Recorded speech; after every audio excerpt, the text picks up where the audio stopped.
విషయాన్ని నేను జ్ఞాపకం చేస్తున్నాను. పిల్లరా, ఒక మాట మీరు గమనించండి. ఈ సమయంలో మీరు ఆలోచించాలి. సుంకరి ప్రార్థన చేశాడు, అంతకుముందు పరిసయుడు ప్రార్థన చేశాడు. సుంకరి ప్రార్థన పిల్లరా యేసు ప్రభు వారు అంగీకరించారు.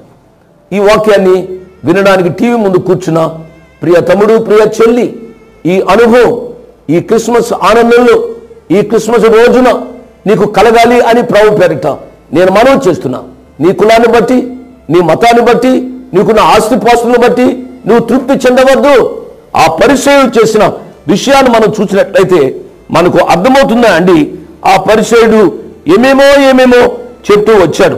కానీ ఆ సుంకరి పిల్లరా ఒకే మాట అన్నాడండి, దేవా పాపినైనా నన్ను కరుణించము, నన్ను రక్షించము అని ప్రార్థన చేశాడు. నేను పాపిని అన్నాడు అండి. యేసు ప్రభువారు ఆ సుంకరిని